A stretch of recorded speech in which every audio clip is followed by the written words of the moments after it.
Wow. Discord is that fast now? It's so fast. My Discord bot, it's so much faster now. It tells everybody that I go live, like, the second I click go live. Where is it? Live on Twitch. Wait, what? No, that wasn't it. I got a different message. What was the other message? Oh, I was so proud of Discord bot. Introduce yourself. No, that's not it. Was Purple Pichu chosen a... Oh, that was a long time ago. Self-promotion? No. Works in progress? You still have my keys? No, they're on the shoe. Shoe regal.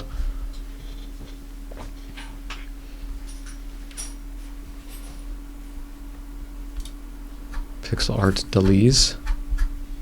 No, pets. No. Where's the new message?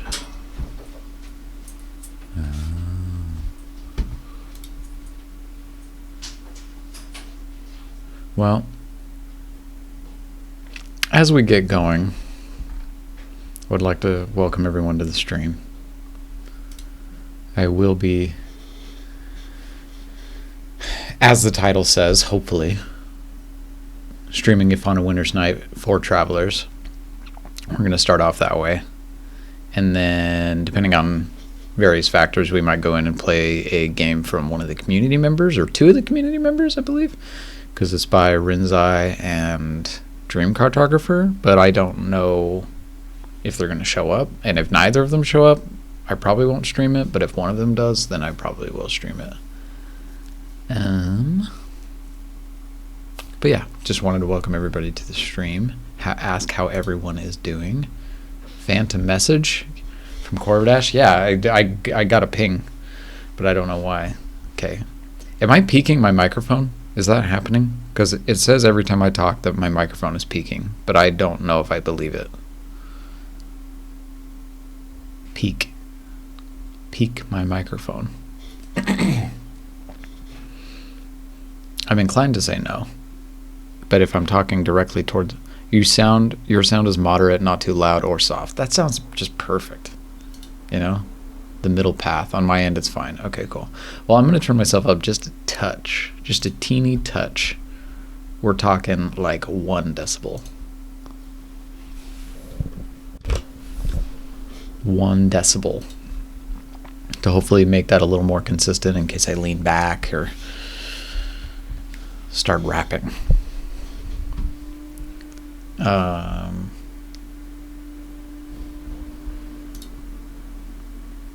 Let me make sure. I actually haven't launched the game yet, so let me make sure that it actually does all the things.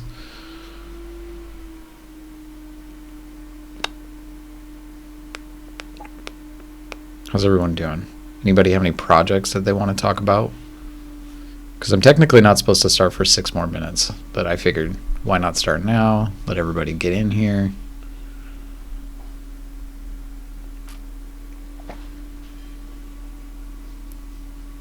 How's the game audio? My wife broke something upstairs.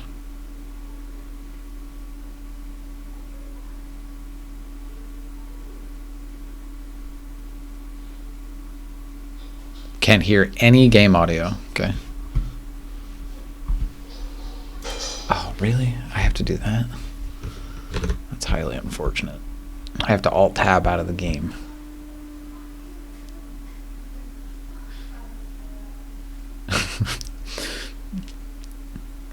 Mrs. Vondeyaha is very upset about something. I don't know what though.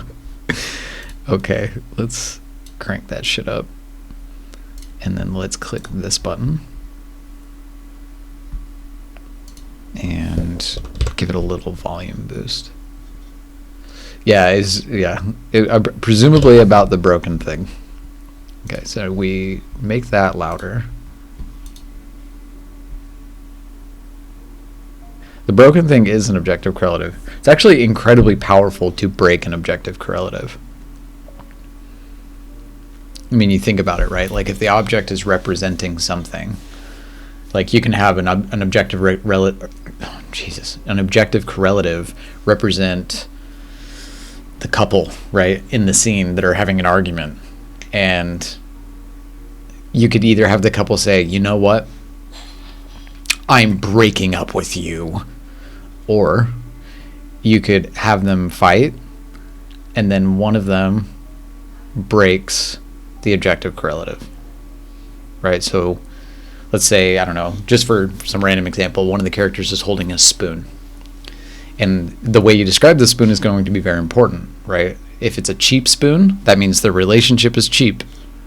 If it's made of flimsy material, it's, you know, it's they got it at Walmart, that kind of thing. That means that the relationship is cheap and flimsy. And if one of the couple gets so angry that they break the spoon while having the argument, well, that says everything you need to say. You don't need to then have her say, or him say, or they say, them say, I'm breaking up with you.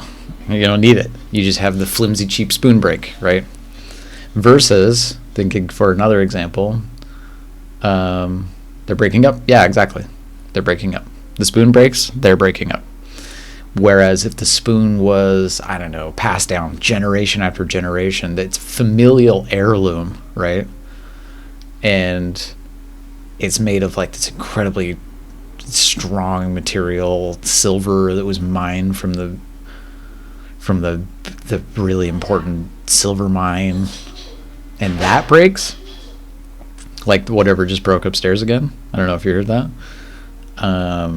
That says an entirely different thing about the relationship, right? The relationship was strong. It had a lot of not familial backing, but you know what I mean. Like there's a lot of weight behind the idea of breaking a familial heirloom spoon versus a cheap flimsy spoon from Walmart, and that is the incredible power of an objective correlative, and why you should look to use them literally all the time, as often as physically possible, right? Something very valuable has been broken. Yes, exactly. Yes, I'm actually on time for class today. Good for you. I'm proud of you. I'm happy. So how's the audio? All right, can we hear game audio now, or is it still completely silent?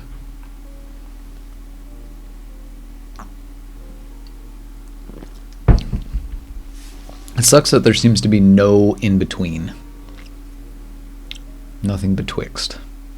It's either you can't hear it, I can only hear you. No game audio. Good thing I asked. Advanced audio properties. Let's just go all in on the game audio.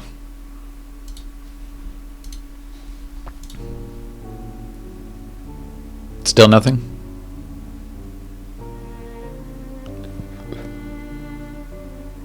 Do you want a Discord screen share for some IT? Yeah, sure. Now you can hear it? Okay. Well, I can... Music, okay. I can turn that up more, by the way. Because I said I was going all in, but I went in like 95%.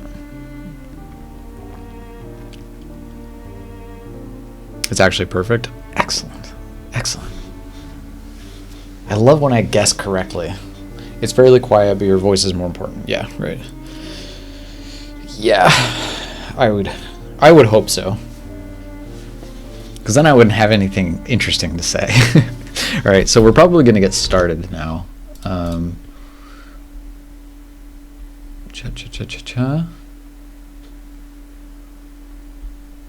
Yeah, we're going to get started now. I'm happy with the number of people here.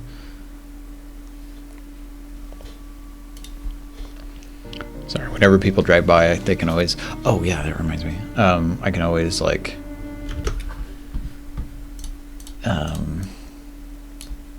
I get their lights. Okay, so if we do this... Oofta. That's not what I thought it was. Okay. Oop. Aha. There we go. Ah, okay, there we go. If on a Winter's Night for Travelers. So, I'm going to do a quick recap on why my attention was originally drawn to this game. So, actually, I'll give you the second reason why. So the second reason why was because it was free. Once I saw it was free, it was a done deal. The first thing was that its name is If on a Winter's Night for Travelers, which, as you know, those of you who regularly come here to watch the stream, this is a name which is largely based on a very famous novel called If on a Winter's Night, A Traveler by Italo Calvino, who is a very, very, very famous Italian writer. He was very famous during the communist the revolution in Italy, right? Like, he was a secret communist, and yeah, he was very involved politically, and he's a brilliant writer. And but he was very much into the realm of absurdism, right? So the novel, absurdism, surrealism, that kind of thing. So the novel, If on a Winter's Night, A Traveler, follows you, right? It is a second-person novel, which is very interesting to me because I tend to believe that most video game stories are second-person, despite them being called first or third-person. But I find them to be largely second-person because of the you pronoun, which is often used to describe what happens in the game, right? You go from here to there, right? Because you are in control of the protagonist. So I think it's interesting because in writing, it doesn't really work to have a you protagonist. It's often, most of the time, you can just kind of replace you with I and make it a first-person story, and suddenly it makes sense, versus you, which is just kind of like a weak version of first-person. Otherwise, they're mostly the same, right? The sentence structure is the same. The descriptions are largely the same. The kind of just the tactics and techniques of constructing a story in second person in print form is largely the same as it is to write it in first person. In games, it's almost always referring to the camera placement, which kind of fucks up the whole meaning. Yeah, right, yeah. This is a third-person action-adventure game, right? It's third-person because the camera is following the player character. Though when you read the marketing material, it's like, this is a third-person action game. You will discover the mystery and secrets of the Lost Isle, right? It's like this weird, strange, not disconnect. What's the word I'm looking for? Not dichotomy. Dissonance. It's like this strange dissonance with between player, character, and all of these things. I've seen you in Choose Your Own Adventure novels. Yeah, right, yeah. Well, in Choose Your Own Adventure novels, we're kind of the progenitors of this anyway, because there was some agency involved with the story. So it would make sense for it to say you, because the Choose Your Own Adventure novel is kind of just like a text-based adventure game, right? It's an analog text-based adventure game. Whereas a second person, there's quite a few famous second person narratives and writers, right? So Junot Diaz is another one. He's a very famous second person writer, and in one of his short story collections, I think the story itself is called Miss Laura. It's a second person story, and part of the reason why it's so effective is because the you somewhat kind of implicates the audience, because the protagonist of that story in Junot Diaz's work, the protagonist of that story is kind of a he's kind of a chauvinist. He's a sexist. He's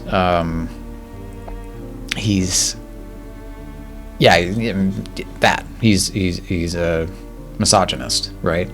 And so the you implication in the story is that you are meant to kind of interrogate your own ideology about what misogyny is and what sexism is and stuff.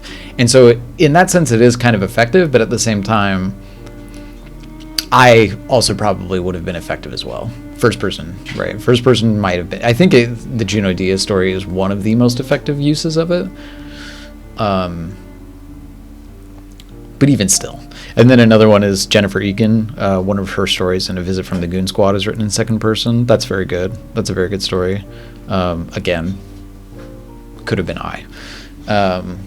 Whereas with games, I think that there's something fundamentally different about the way that we're. Oh, hello, Dream Cartographer. There's a fundamental difference in the way we talk about what perspective is in gaming, right? It's in Jake hit on it perfectly,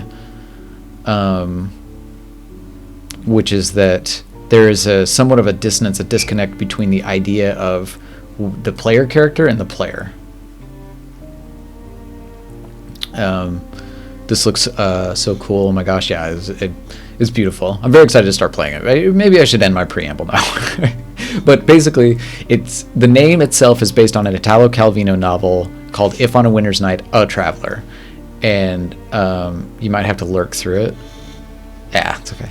The only thing that I'm interested in, well, not the only thing I'm interested in, one of the primary things I'm interested in to see if the reference to one of the most famous novels written by that guy, probably the most famous novel written by Italo Calvino, I'm wondering if there's going to be more of an extension of the references to him and his work. Because in If on a Winter's Night, A Traveler, the narrative follows the you, right, as I said before, and what you do in the book is you find a manuscript in the first chapter, and then you read, and then the chapter kind of just stops like halfway through, and then you return to the frame of the narrative and look for the rest of the manuscript, and you find a guy who says he has the rest of the manuscript, and you start reading it, and it's a very good book, but it's not the manuscript that you were originally reading. And so then you get very confused, and you're like, this isn't it, this isn't right. And he's like, wow, what do you want me to tell you, man? And so then you go on to try and find the next chapter, right? And that's the kind of the structure of the narrative, is you read like 10 chapters that are all from different books, and they're all really interesting and compelling in their own way, and they all end before they're supposed to, right? Because they're all part of unfinished manuscripts. So yeah, that's kind of the import of that. And so I was wondering if there was some way that we could reinterpret this with games, because now what I'm trying to do, and what I'm particularly interested in right now, is figuring out how to take the things that games are doing, particularly From Software games, and do that with writing. Where, like, From Software games are brilliant. I think that goes without saying. But one of the things that's the most interesting to me is that they displace the hero from the narrative itself, and they make you the hero, right? So they don't write a story, and by not writing a story, they write a better story in their game. And I got to thinking about what that could look like in print fiction, and I cannot figure it out. I can't figure out what that is. But anyway, let's go ahead and get started. Viele Kleidung. February 1929, somewhere in Central Asia. The best story is no story. From Soft, yeah. Wow, this is super beautiful. I'm going to mute myself.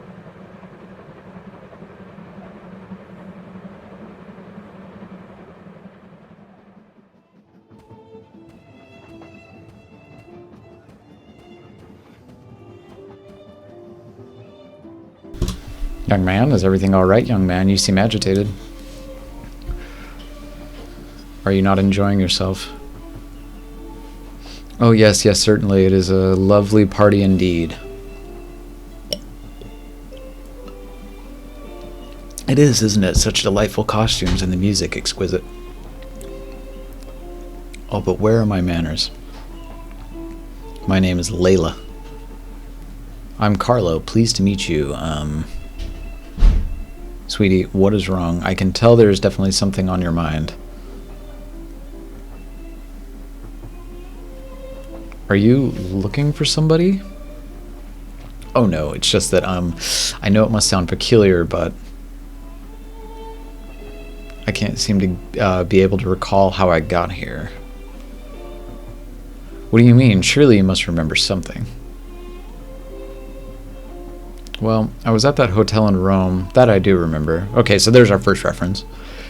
Calvino was in Italy. Rome, what a beautiful city. Were you on vacation? In a way, I was there to meet with my paramour. I was waiting for him to arrive.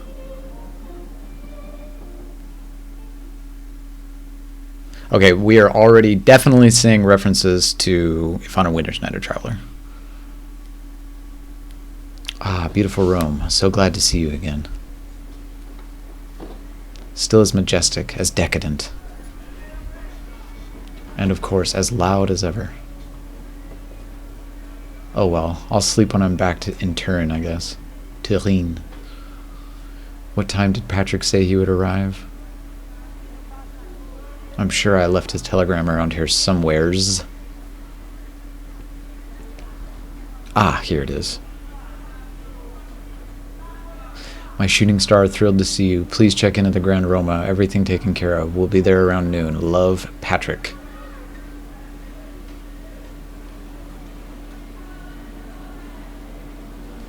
He's thrilled to see me. Thrilled! Oh my, this is going to be rough. Thrilled! I love love. He's thrilled to see me. Thrilled! Be still, my beating heart. That's a reference. That's alliterate. I think that was Shakespeare. I should take a quick look in the bathroom mirror and make sure I look presentable.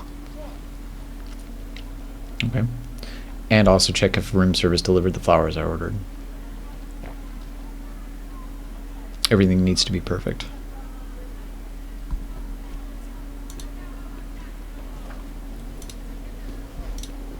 Aha.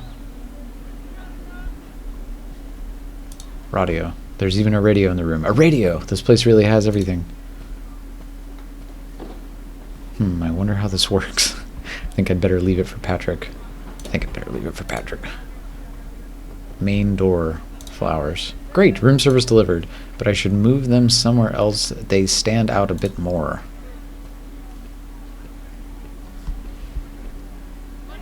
Chop. Table. There's that light thing working its magic, you know. Much better. And here's the card, just as I requested. To my one and only.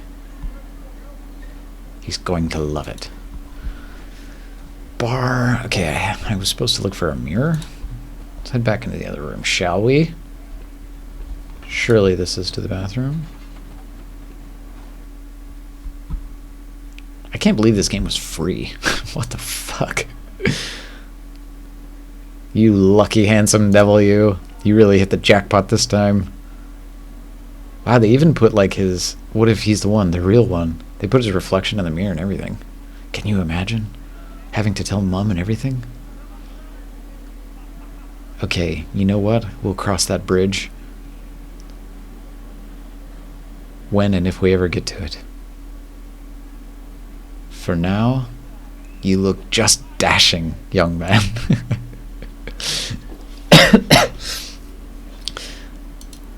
I'm sure these towels cost more than what I make in a month. I like how we're kind of getting some early characterization. Been there, done that. He's so stressed. Oh man, yeah, right. Yeah, he's like, you know, antsy. I'm wondering if we come out here, if there's going to be a change, like somebody's going to be there. No? Okay. Chest of drawers. Socks, underwear, a couple of shirts, and that Rolex Patrick gave me at the first party we met. I'm sure he would like me to wear it. They're so fancy. It's fun to watch somebody kind of nervously think about their partner before they come over. You certainly can't buy a good taste with money. Street. Who even needs an alarm clock with this pandemonium? Secretary. Thrilled to see me. Thrilled! Oh, telephone.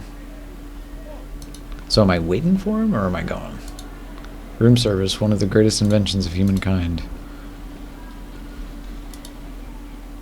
Patrick seems a lot more well off than this guy. Shoot, what was his name? Good question. Carlos? Right? Better not leave the room. Patrick should be here any minute now. Okay, so presumably I'm just supposed to kind of click on shit until...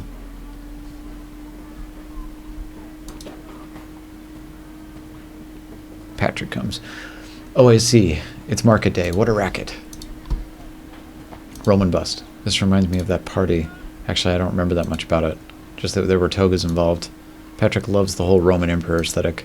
He'll never admit it, but I'm sure it's part of the reason he lives here. Americani. Bar. Whiskey, gin, vermouth, amaretto, Campari, of course. Yum. Is that limoncello? Better not leave the room. Okay, more things to click, more things to click. Bed. I'm so tired from my trip. I just want to take a nap, but Patrick should be here soon. Maybe we can call room service and have breakfast in bed. Ooh, what game is this? This is If on a Winter's Night for Travelers. Oh, wait, no. The door buzzer. Patrick! And welcome to the stream, Pantsless Fool.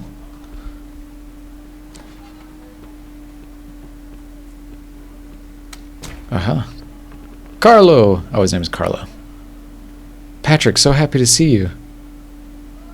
Look at you, it's been too long. I've missed you. Me too. I'm so happy you made it all the way here. So how do you like this place? You mean the room or the city? Both are quite excessive. The room, pretty fancy, isn't it? Very much so, especially that painting over the bed. Very much so, especially the bathtub painting. Very much so. The artist really gave it all. It's a sight to behold. Oh, this I must see with my own eyes. This way, I presume? Ha ha ha ha. Oh God, I'm so sorry. You better be. You're not the one who has to sleep with that over his head. Absolutely fair. I'll have them transfer you immediately.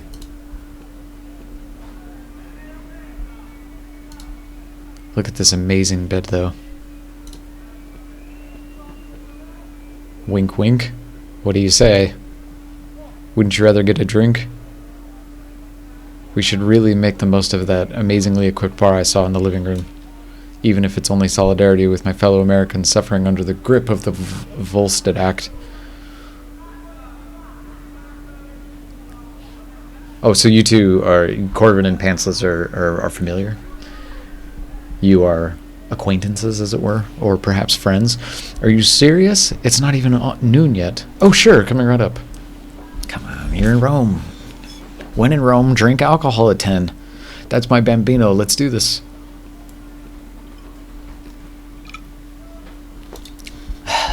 He says. I'm waiting for the turn. Because the sigh was kind of the initial emotional turn, right? So, like, if we're taking... Can I pause this? If we're taking stock... I'm going to turn the audio down just a titch.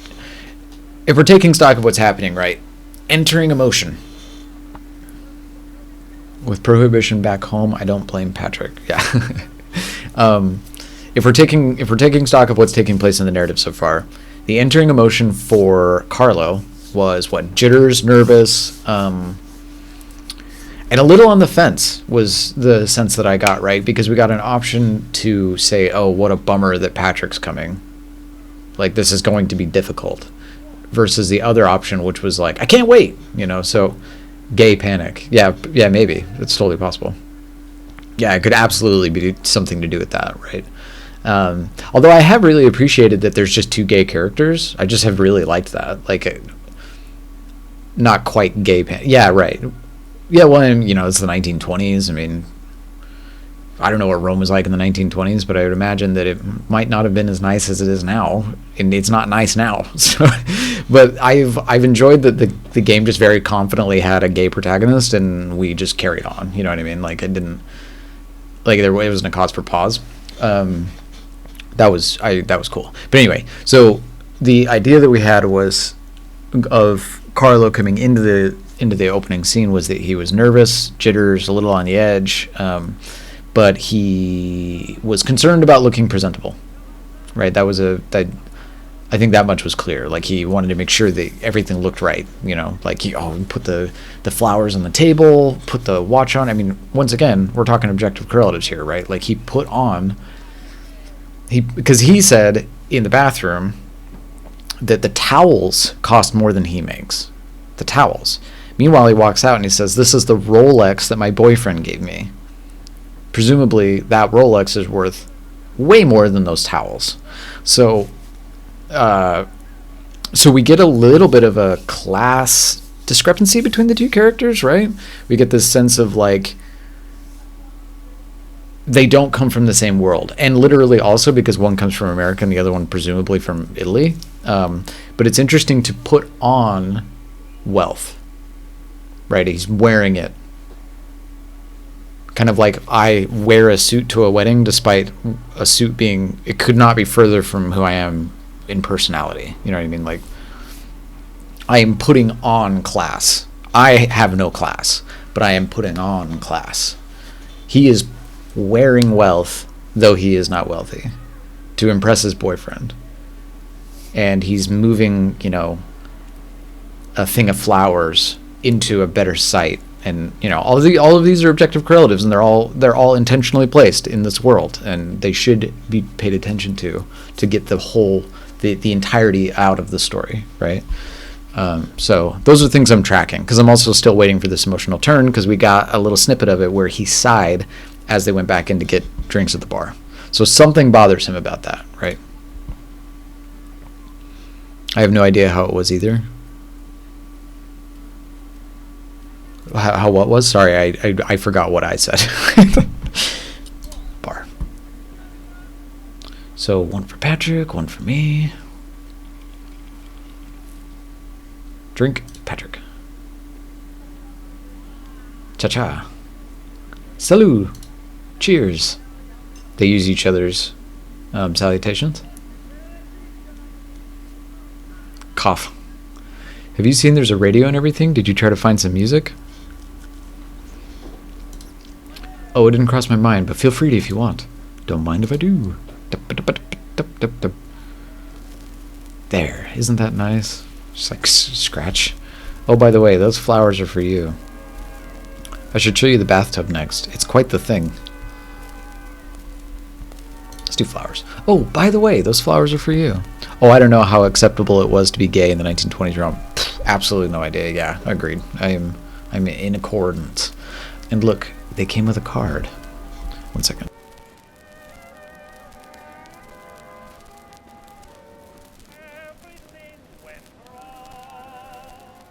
Here we go. I need to tell you something. Want to sit down? I'm fine here, thanks. See, like that. That's strange. Look, Carlo. We can't keep doing this. I'm sorry. What, you don't you like me anymore?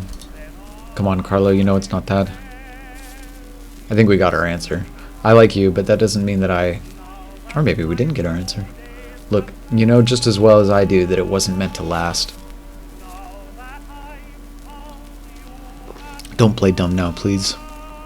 I'm not playing dumb. I truly was starting to believe we were made for each other.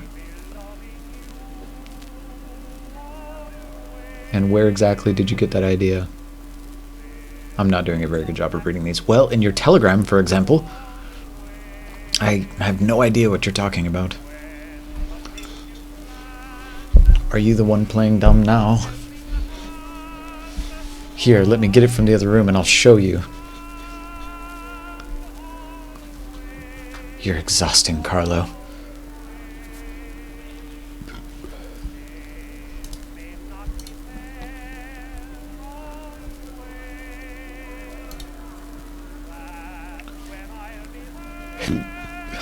Excuse me. Here it is. Thrilled to see me, he said. Undisputable proof that he loves my shooting star. I see. How can I be so naive? Thrilled to dump me. That's what he was. That's not what I got from that.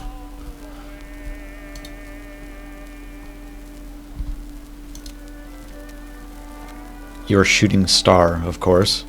Fleeting, a passing glimpse, and then gone.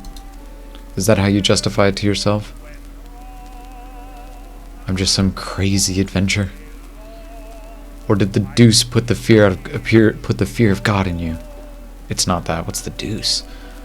And it has nothing to do with you. It's just wrong. I'm sorry, Carlo. I can't pause it. Fuck.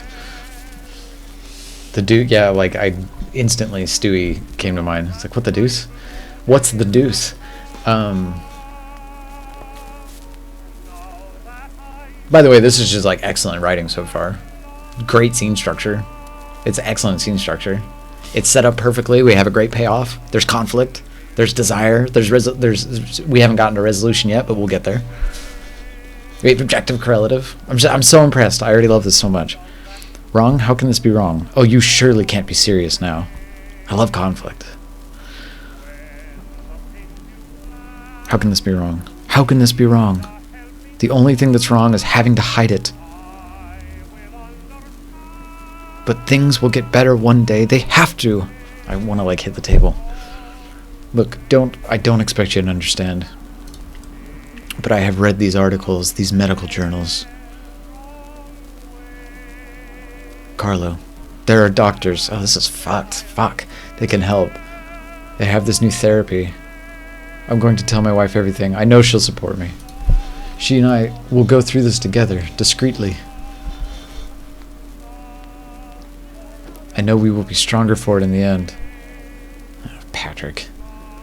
And you should think about it too. Fuck you, Patrick. I read about this hospital near Turin, in Colegno. Carlo, they can fix you. Patrick, no. Not you, please. I'm definitely going with this one. I'm speechless. You're such a coward. I don't know what I ever saw in you. Stupid me thinking you cared. But no, I'm just a symptom of some illness to you. A boil, a cyst that you can just cut away. Oh, please, Carlo, cut the drama. I have a wife, I have children. This is what a man does, period.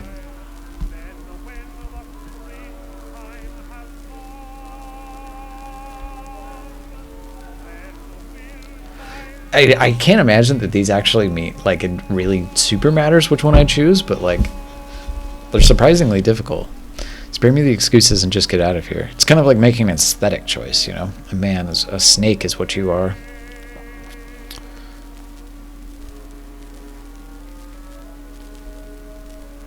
If I were gay in Rome in the 20s, and my boyfriend just broke up with me, I think I would just want him to leave. Oh, and told me to go to gay therapy? Yeah, I'd be like, get the fuck out of here. Spare me the excuses and just get out of here. Are you serious? Completely. Why keep wasting your precious time? I'm sure you have places to be and important people to see and your wife to apologize to. I'll call room service and ask them to get you a taxi cab. Suit yourself, makes my life easier, that's for sure. And take the booze with you, Patrick. Well, what about the car? Oh shit, right, yeah, I gotta do that.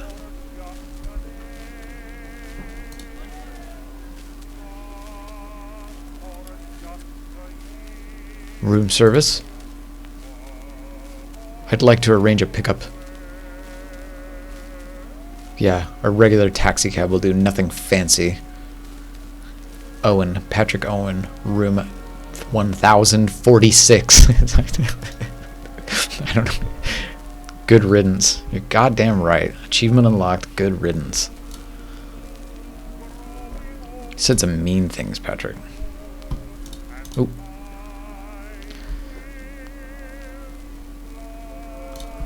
They will be here in a few minutes. Good riddance. Go back to that wife you don't love and those children you hate. How can you stoop so low? That wasn't very nice, Carlo.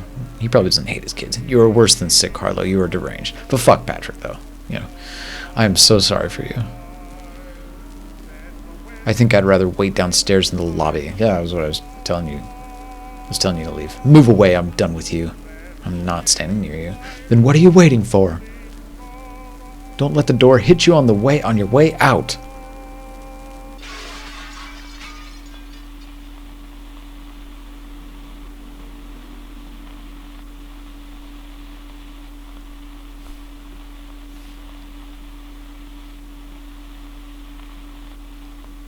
This game is surprising in all the good ways.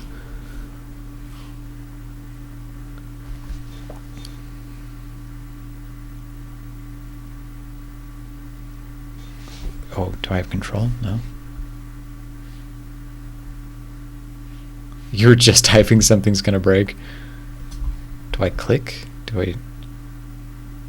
Or does the game really want me to consider this very carefully? Because I understand that. Oh, okay. I do have to click. Oh God, Patrick. Oh God.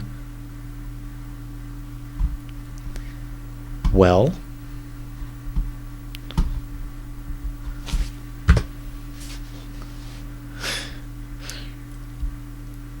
Remember, Corbin, at the beginning of the stream, when we were talking about how you break something to indicate a change?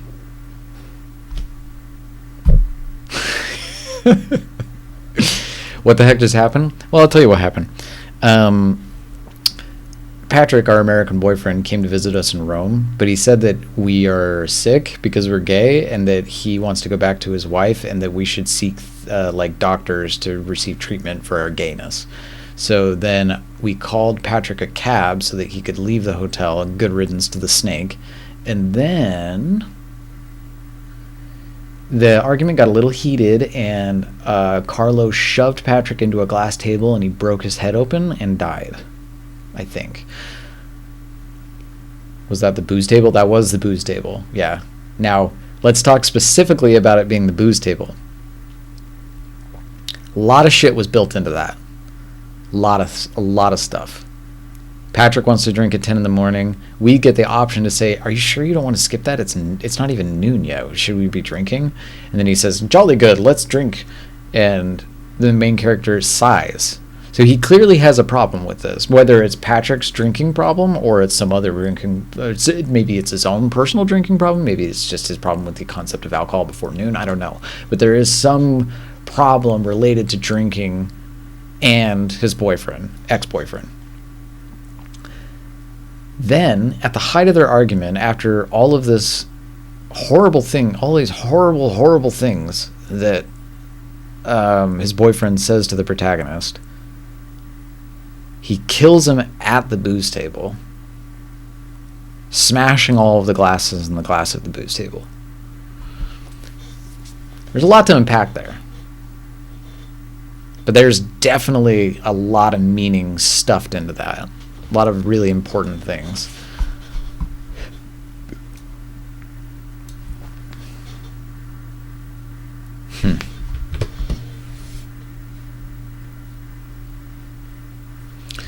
There's some level of indulgence in drinking before noon, yeah, right? Or having relations with someone that and not being clear from the go if that's not a relationship, or self-indulgence.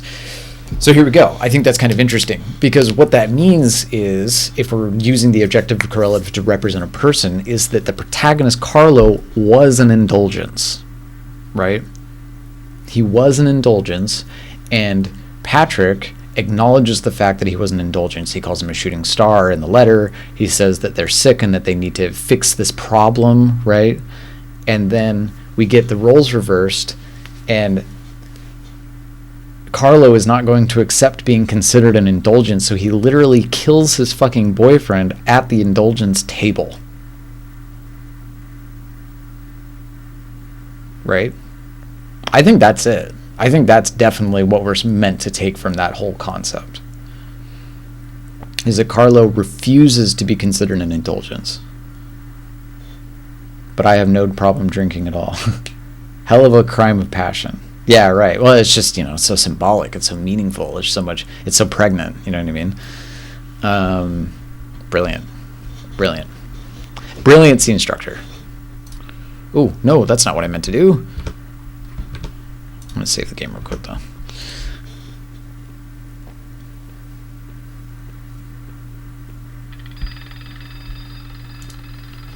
Presumably the phone. Now we're in scene 2, by the way. Also, the painting has changed.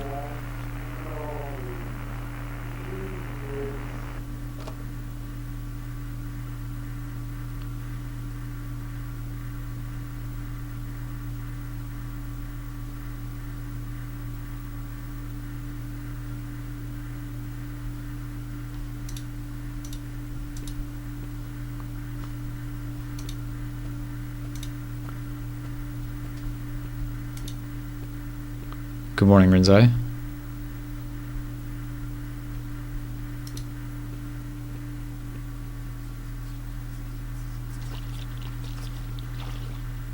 I have to get out of here immediately. So much blood, so much blood. I have to get out of here immediately. But go where? Everybody is going to know. There's no way out. As soon as they find him, they'll know where to find me too. Fuck you, Patrick. You got your way in the end, didn't you? This is all your fault. You hear me? Your fault. So he's rejecting change, because it definitely wasn't. I mean, it wasn't Patrick's fault he died. It was Patrick's fault that Carla was very angry, justifiably angry, but... Ooh, envelope.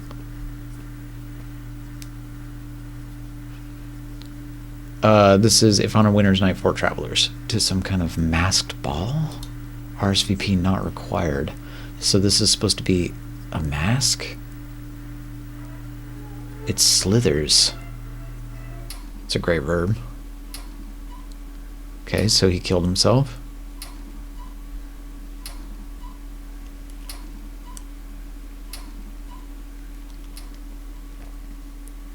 And next thing you know, I'm here in this train with a drink in my hand.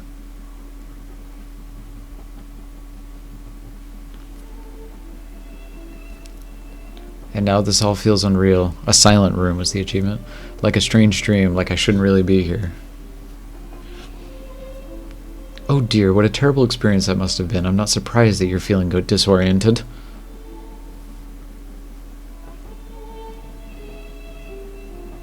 Excuse me, I'm so sorry to interrupt. Not at all. What is it, darling? So this train is the afterlife? I think so, yeah. Do you mind if I take a seat? Of course not. Please, go ahead. Strong fan, yeah. Thank you so much. Well, you know, it's that 1920s craftsmanship. I have been looking all over for my husband, but I cannot find him. I am quite certain that we were supposed to meet here, yet nobody I speak to seems to have seen him. Was his name Patrick? And what does your husband look like, Mrs.? Well, he wears a yellow suit and he has a handlebar mustache. Winterbourne. Valérie Winterbourne. My husband is Henri Winterbourne. Surely you must know him from the papers. No, not that it would matter here. To Dylan, no, I've been waiting. But I am confident that if he were around, I would have recognized him already. Do you remember when you last saw him? Of course, it was... ... This is embarrassing, but I'm not quite so sure right now. It's alright, dearie. What do you remember then? So we're going to go into the next memory.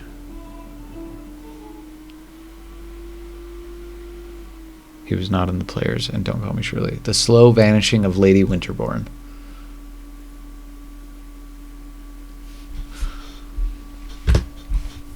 Oh, I can't pause it yet. Okay, I'm going to mute myself for a moment.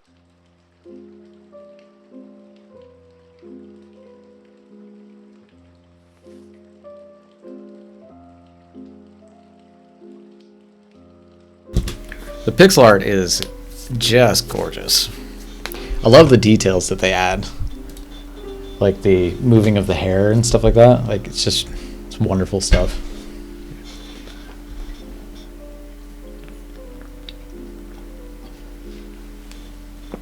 Okay. So, let's go back to our If on a Winter's Night a Traveler comparison chart. So, If on a Winter's Night a Traveler starts the first story that you're trying to find the rest of the manuscript for is about a guy at a train station. I can't remember all the details of that first story, but it's about a guy at a train station, which I thought was kind of interesting. So he's walking around and he's trying to get a train, or it's the wrong train. He can't figure out which train to take. It's something to do with confusion in trains at a train station. So I do think that that's kind of interesting that they reverse it a little bit and they put the frame in the train, right? So they set the afterlife or whatever it may be in the train. And also a break from the original text of If on a Winter's Night a Traveler is that, as I said before, the novel itself is written in second person. And each time you read through one of the frame chapters, you come to another manuscript and you read the next non-frame chapter, right? The next part of the manuscript that you are looking for as the protagonist of the book, right? So you go into the next narrative, and the small narratives that are part of this manuscript you're trying to find, they're all written in like third, first, more traditional style narrative perspective. But whenever you come out of them, you are always you, right? You are you, and you go and find the next manuscript, next piece of the manuscript. And it's only when you go into the manuscript narratives that the protagonist changes, and it's a very clear demarcation. It's a very clear change. It's I found the next piece of the manuscript. End of chapter. Turn page. Chapter 9. The character's name was not the person you are in the frame story, right? Whereas this, it seems different. I mean, it's not seems. This is different in that we are very clearly not in Carlo's story now, right? We are not Carlo. We are now Lady Winterbourne, or Mrs. Winterbourne, or whoever she may be.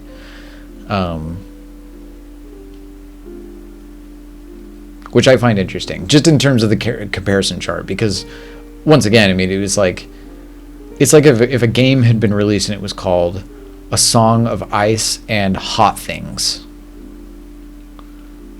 you would be like justified in thinking like, okay, where are the similarities with the Song of Ice and Fire, right?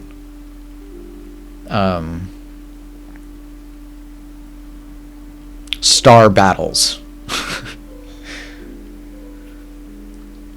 Let's see. You put the frame in the frame train. Yeah. A Song of Ice and Corn Dogs. Yes. A Song of Ice and Corn Dogs.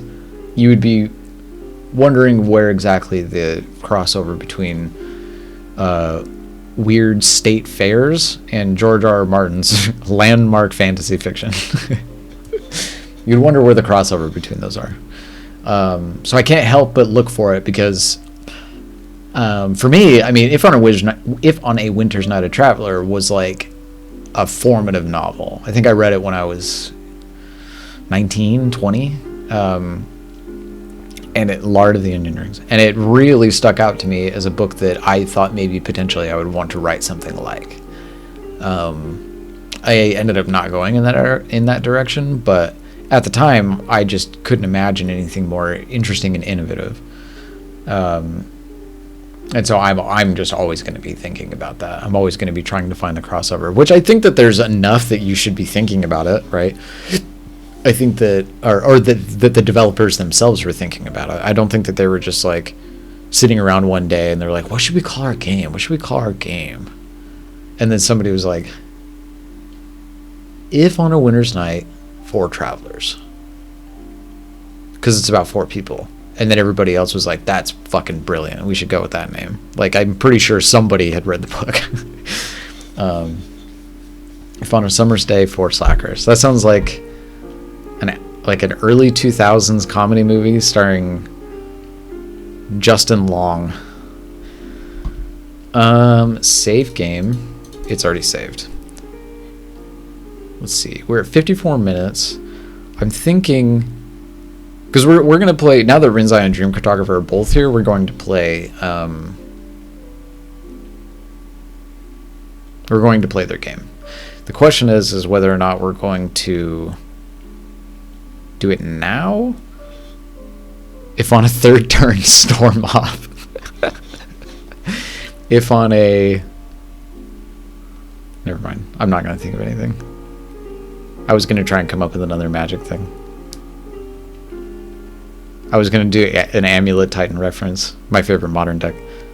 If on a 4th turn with Amulet in play and Primeval Titan and Dryad of the Elysian Grove, search your library for a Valakut and a Hanweir Battlements.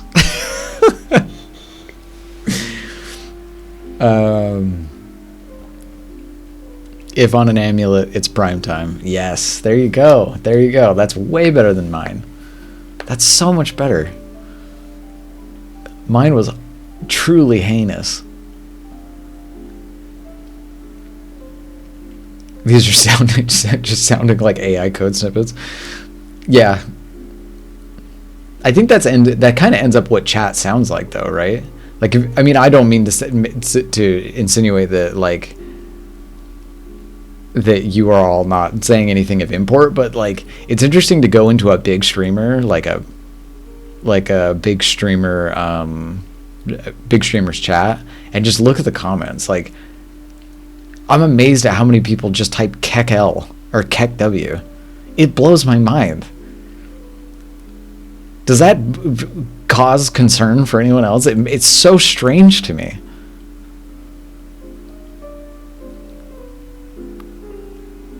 Poggers?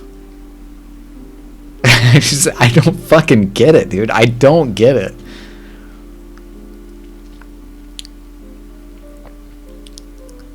I'm sure they have a reason. What do I know? I'm a 29-year-old who goes to German school every day. It's like the text version of laughing at a joke. To you, it's a war crime. To me, it's poggers. It's like, okay, so if it's like laughing at a joke, but people will do it for anything. Like, people just, it doesn't seem like it's context sensitive. Like, it's just KEKL. I mean, maybe it's because there's so many thousands of people talking at a time that you just type KEKL, because, like, I just missed whatever made them type KEKL. Maybe that's it.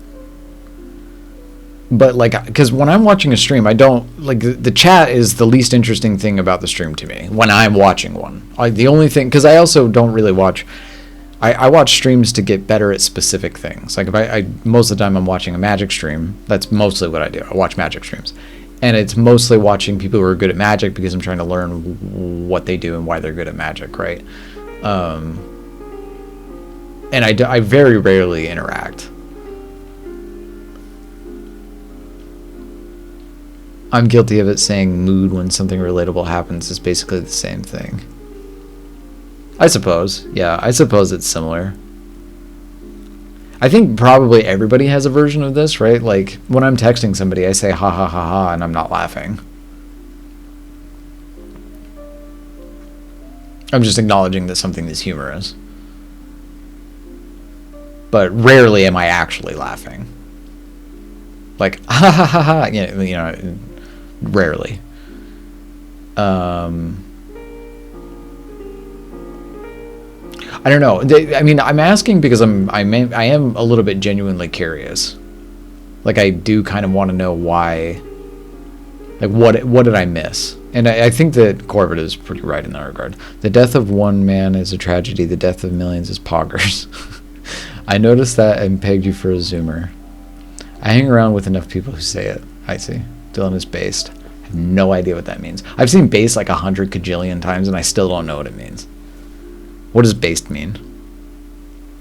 I didn't mean for this stream to turn into, like, teach Dylan about internet lingo, but I don't know what based means. Does it mean I am a basic bitch? Is based like a version of basic? Massive L? I also find it, yeah. Side note, I just found 4 revised lightning bolts in my collection. Jesus Christ, really? Based equals good. Based equals good? Oh, I thought it meant bad.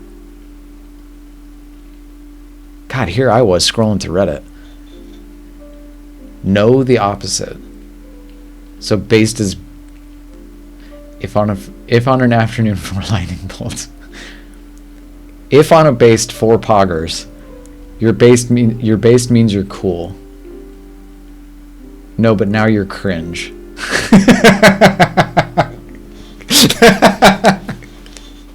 Ha ha ha ha, I said. I typed. If on a Kansas afternoon, tap 1 and deal 3 damage. 2 links is right. Okay. 2 links is right. Based means good. Got it. All your based, yeah, okay. I mean, technically, yes, all your base star belong to us, or is technically old enough. Like, I understand that one. But I actually don't understand what that one is either. I never really understood what that meant. Like, all your base star belong to us? Like, I understand. I get that. I understand that it's humorous because it's incorrect English, but like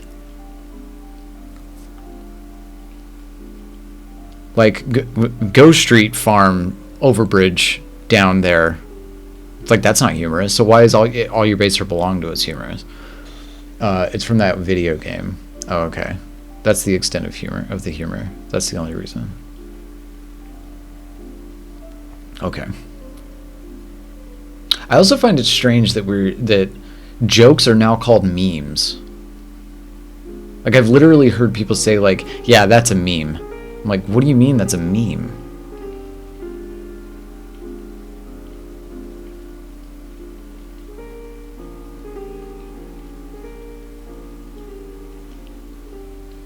You know what I mean? You know what I mean? Like, I've literally heard people say things like, yeah, that's a meme.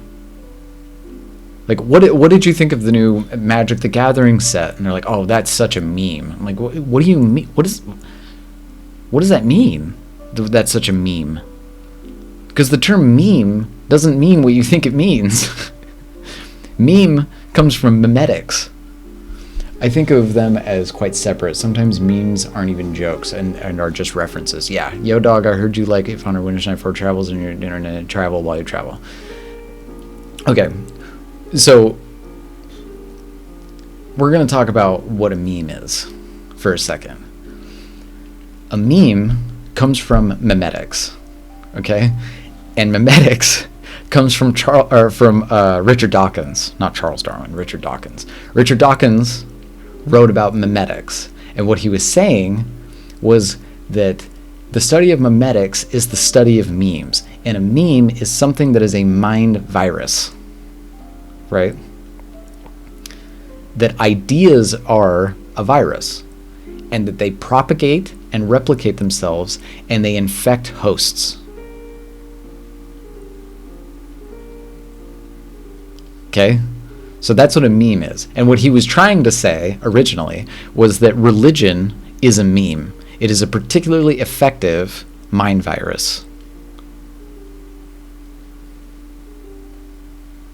Because it infects the host and it changes their entire belief system and turns them into a propagation machine which will propagate itself. Because memes, like genes, are only concerned with their survival. Genes don't give a absolute fucking shit about your happiness, right? The only thing your genes care about is that you create more versions of you. That's it. That's the only thing that they care about. And memes are the same. They don't give a shit about your happiness or survival. Religion doesn't care if you're happy. Religion wants to spread. That's the only thing it wants to do, according to Richard Dawkins and his memetics theory. I've had to research this for my novel. Yeah, but memetics is amazing. I love memetics. I think it's a fascinating thing to talk about. But it's always been funny to me because it seems like people just say like that's a meme and they don't really know what that means, right? Like they don't quite understand. They have a concept. They have like this tertiary vague understanding of what memetics means or meme means, and most of the time it ends up being a funny thing I saw on the internet more than once. You know what I mean? Like that apparently is what a meme is. Let's see, that's based, as the kids would say. But apparently this theory fell out of favor. Perhaps I'm not entirely sure. I mean, it seems like relatively sound in terms of like what fell out of favor with whom? Because I'm pretty sure Dawkins was the only dude that wrote about it. I mean, like seriously, like he made a book and he was like, Richard Dawkins memes. Haven't heard the religion angle before though. That was his whole thing. That was the entire point. Was he was saying like God and religion and all that shit? That's all just a meme. That's a mind virus. It infects you. It infects your mind, and it makes you think differently. Right? Just like a virus makes you feel sick. I mean, the virus doesn't make you feel sick, but the way your body reacts to the virus makes you feel sick. So maybe that's why it actually fell out of favor now that I'm thinking about it. Because a meme wouldn't make you feel God. You would be your body's reaction to the meme itself that would make you feel God. But that's neither here nor there. The point is that the ultimate thing he was trying to make the distinction was that ideas can propagate, and they can mutate, and they can replicate, and they can spread, and they can propagate. And that is memetics or memes. Let's see. Happiness is a meme. Dawkins is a funny thing I saw on the internet. No wonder. I swear, like, you listen to what I say, and then you figure out, like, you find 3 words and you figure out how to, like, twist it into something that's either incoherent or like a joke. But yeah, it's just a fascinating. It's just very interesting to me to hear things like that's such a meme. That makes me go ha ha ha ha ha. And kekel. Okay. Well, now that I talked for like 15 minutes on memes, maybe we're far enough away from If on a Winter's Night 4 Travelers, If on a Winter's Night 4 memes, and we can play Memory Head. But I'll have to find Memory Head. So, but we're going to continue this game because I actually think this is like perfectly streamable, particularly for me. Sorry, there's a dog hair in my mouth. Such a meme. It's online. Can it be played online or just downloaded? How about you just link the shit out of it? How about you just paste that link super hard into the chat? Played. Excellent. And yeah, we will return to this next week and play more of this. And one moment. Oh, isn't that neat? Oh, never mind. It didn't work.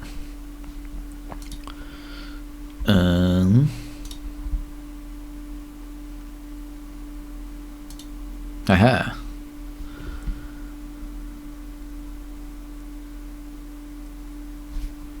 What? Oh, very strange. I'm gonna do a stream first. I have to pee actually. So I'm gonna do that. I think this is the first time I've ever had to pause the stream to go pee.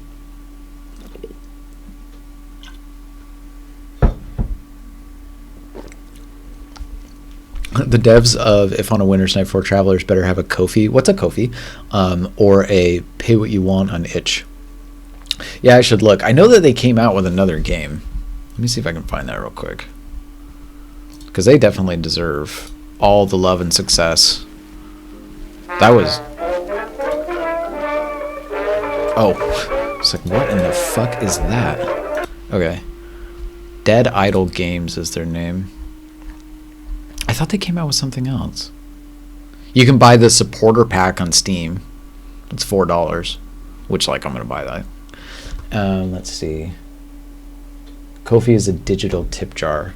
Is that different? Is that different from Buy Me a Coffee? Because I will make a Ko-fi as well. I don't think anybody's bought me a coffee on Buy Me a Coffee. Let's see. Of course it did. What are you responding to?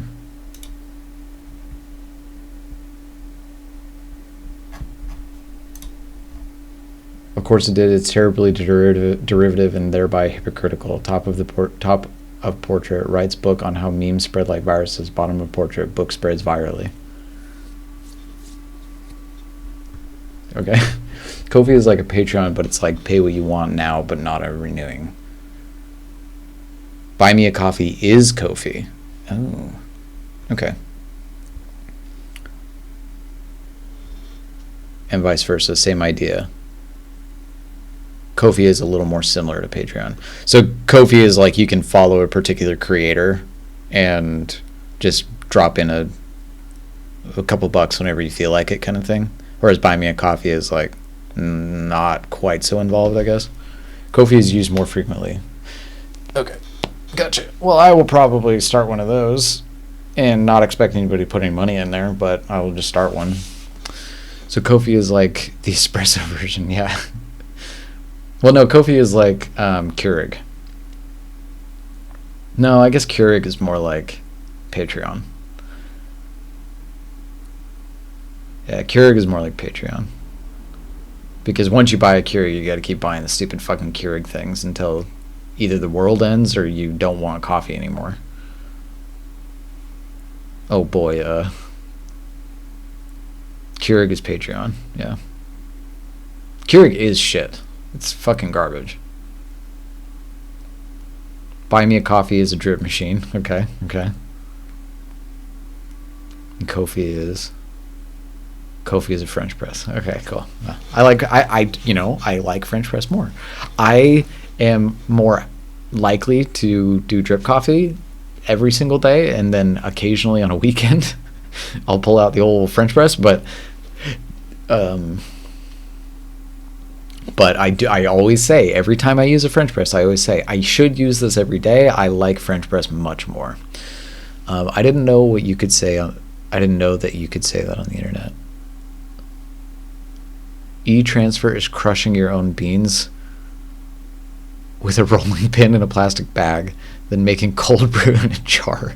Oh wait, French press isn't what it sounded like. French press till the day I die. Unless I'm lazy, then I use drip machine that mimics a pour over.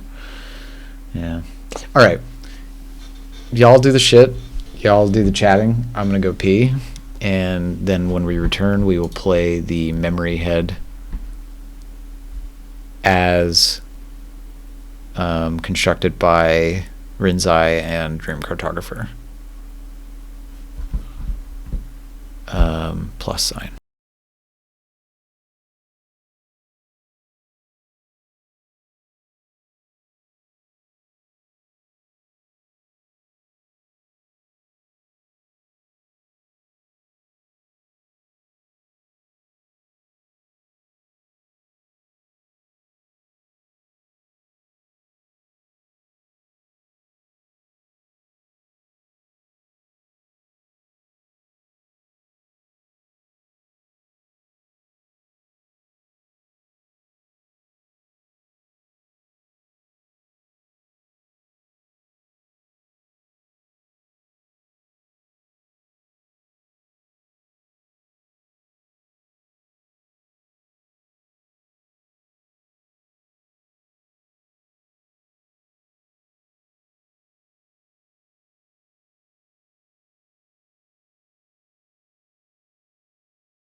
Yeah, I pee pretty quick.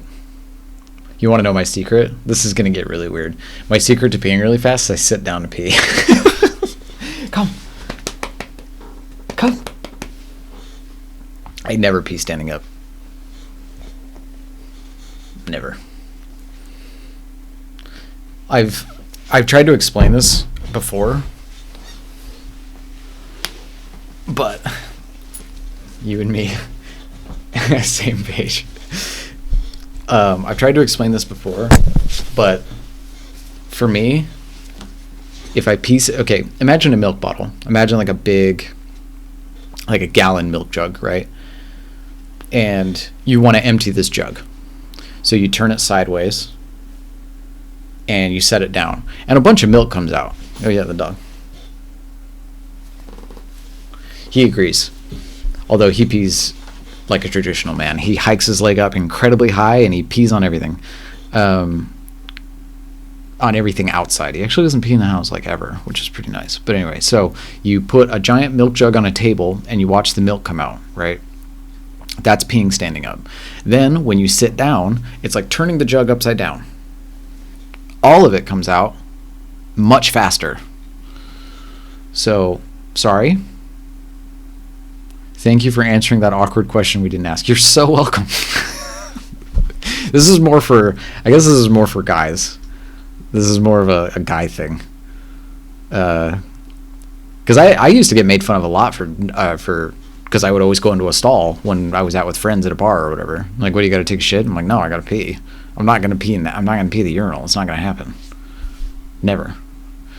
Let's see. I walk an average of 7 miles a day. My legs hurt. I'm sitting the fuck down. Yeah. If I want to empty a jug really fast, I put another hole in it. That's true. You shotgun it. Okay. Let's begin. Dog is on my lap. He's resting for the 17th hour today. And we are now going to play. We're going to close this. Memory head. And who did what? Did Dream Cartographer write it? Did Rinzai write it? Who made the art? Who did the...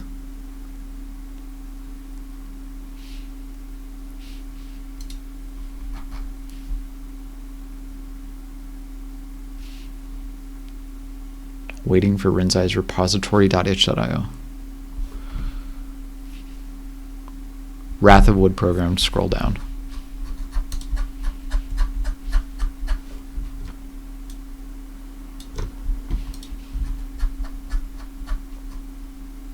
I have done the scrolling.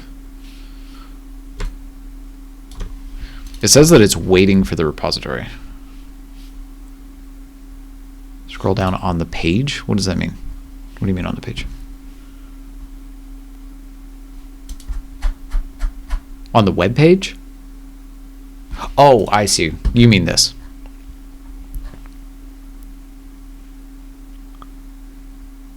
The credits are on the game page. Visual art, Dream Cartographer, Squishy Puff Dave. Oh, Squishy Puff Dave is involved as well. Wrath of Wood.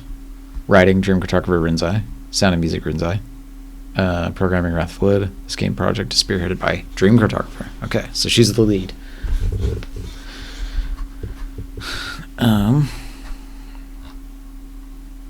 Restore Dream Game.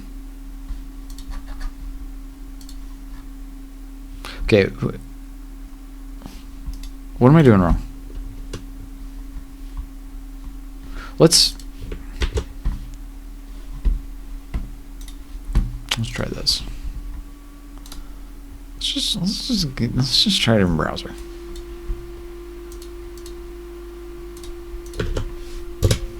Do the good old.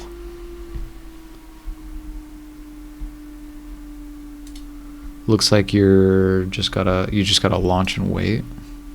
But normally that shit does not take that long to launch.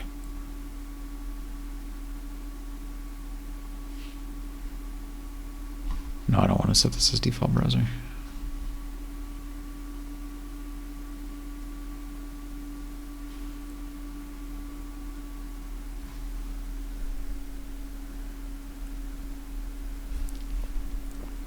Just so everyone knows, nobody needs to be embarrassed. It loads instantly for you. It's working for me in Chrome. What the fuck? What is wrong with me? Is it because I'm streaming? Does it not like streams? Okay, try Chrome again.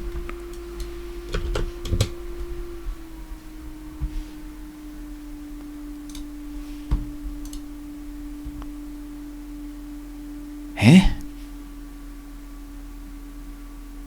I tried Opera and I tried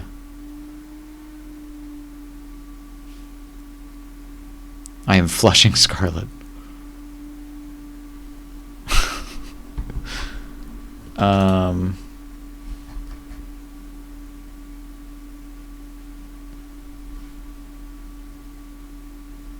Why am I not allowed to stream?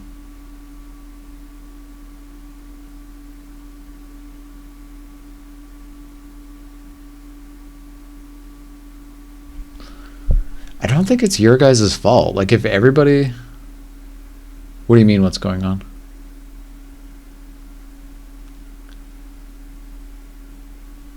Ah, there we go. It just took a long time for Who knows why? Probably my computer. Yeah. If this doesn't go anywhere, I'll try and like hard refresh the page. I'll do like a Shift F5. It had to get all the way to Germany. Yeah, that's true. All the files, they had to get packed up in a little plane.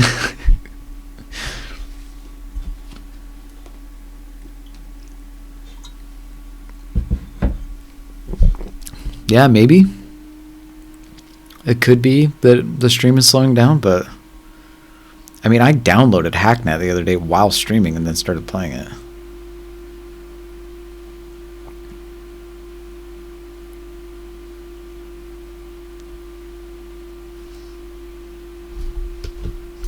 Let's do like a Shift F5.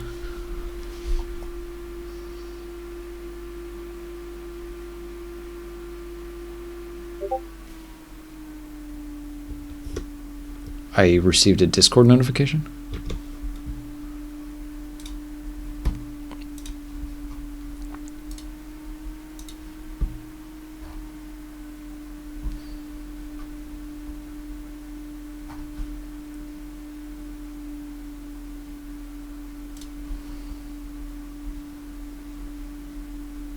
Oh, I can ignore it? Okay. I guess I could try to upload a downloadable. Yeah, it may be worth it. I don't know what... This is very odd. Especially because it's working for everyone else, like, with no issues whatsoever, apparently. Ignorance is not an option.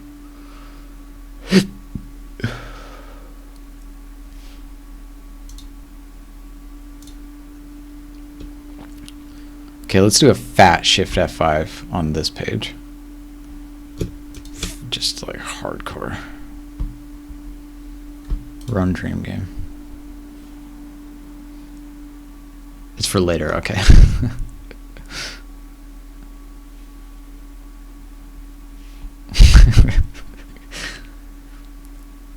You know that there's like a phrase for speaking in tongues, meaning like when you go to a church and you are overcome with the Spirit, and you start clicking and going, blah, blah, blah, blah, blah, you know, like speaking in tongues.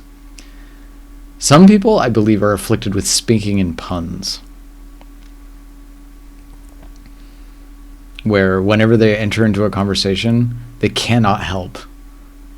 They cannot help it. It's like they are overcome with the spirit of wordplay, and they have to. They just have to. It's for when Dylan and I become even bigger fucking nerds than we already are. Yeah, right. When we sit down and we talk about the meta of Magic the Gathering for like an hour and a half. Oh, you bitch. How dare thee?